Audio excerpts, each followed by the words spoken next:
नजर सब पर। नमस्कार, मैं हूं दीप्ति शर्मा और आप सभी का स्वागत करती हूं थर्ड आई न्यूज नेटवर्क में। आइए सीधे रुख करते हैं अभी तक की 10 बड़ी खबरों का। राष्ट्रीय हथकरघा दिवस पर बोले PM Modi, vocal for local अब एक जन आंदोलन बन गया है। प्रगति मैदान के भारत मंडपम में आज 9वां राष्ट्रीय हथकरघा दिवस मनाया जा रहा है। पीएम नरेंद्र मोदी ने इस कार्यक्रम में अपनी मौजूदगी दर्ज कराई। उन्होंने विभिन्न कारीगरों, हथकरघा और खादी बुनकरों के साथ बातचीत की। इस कार्यक्रम के दौरान पीएम मोदी ने भारतीय वस्त्र एवं शिल्प कोष का ई पोर्टल लॉन्च किया, जिसे राष्ट्रीय फैशन प्रौद्योगिकी संस्थान ने विकसित किया है। स्वामी प्रसाद मौर्य का बीजेपी पर हमला। देश में 3 गद्दी तीनों मिलकर लूट रहे। एक गद्दी राजगद्दी है, जो प्रधानमंत्री और मुख्यमंत्री की गद्दी है। दूसरी मठ की गद्दी है, जो शंकराचार्य और पुजारियों की है। और तीसरी सेठ की गद्दी है, जो अडानी और अंबानी जैसे कारोबारियों की है।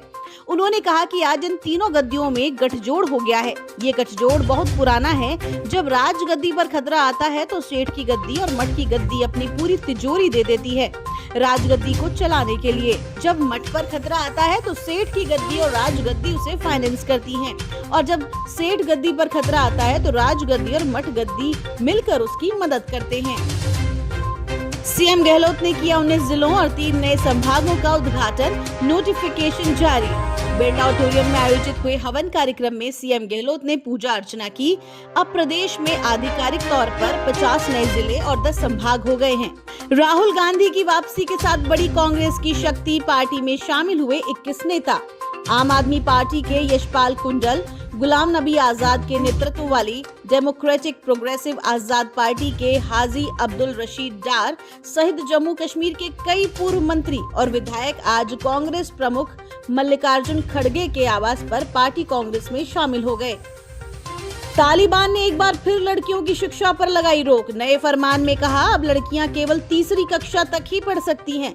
इसके बाद उनका स्कूल जाना बंद कर दिया गया है। रावलपिंडी में लागू धारा 144 विरोध प्रदर्शन करने के आरोप में इमरान के 8 समर्थक गिरफ्तार।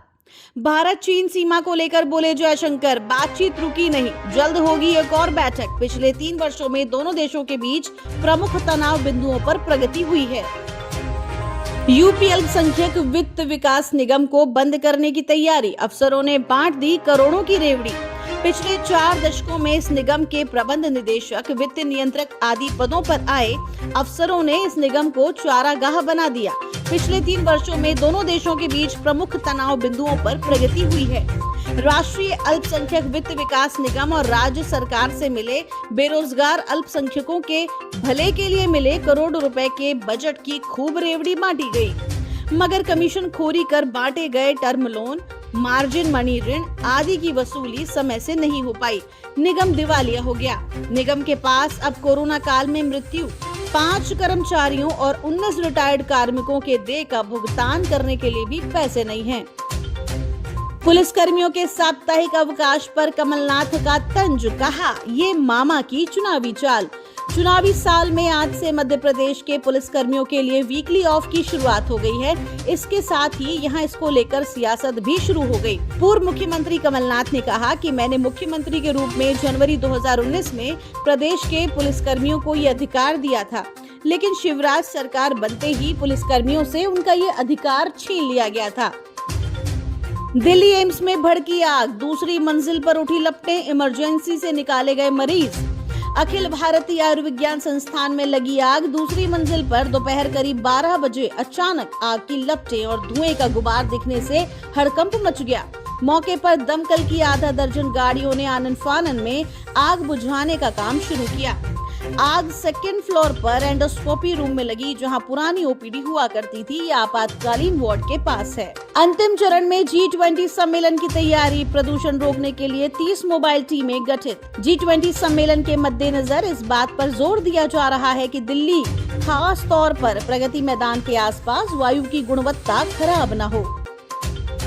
छत्तीसगढ़ में आरक्षण पर भूपेश सरकार का बड़ा फैसला। फिर मिलेगा 58% रिजर्वेशन, नौकरियों में भी मिलेगा लाभ। कैबिनेट की बैठक में आम जनता के लिए बड़ा फैसला लिया गया। विधानसभा चुनाव से पहले सीएम भूपेश बघेल ने ST/SC OBC के लिए 58% आरक्षण लागू किया। आपको बता दें कि सुप्रीम कोर्ट के निर्देशों के अनुरूप ये आरक्षण तय किया गया है। इसके साथ ही इसी आरक्षण के आधार पर प्रदेश में सरकारी नौकरियों में भर्ती, प्रमोशन और शिक्षण संस्थानों में प्रवेश का रास्ता आसान हो गया है।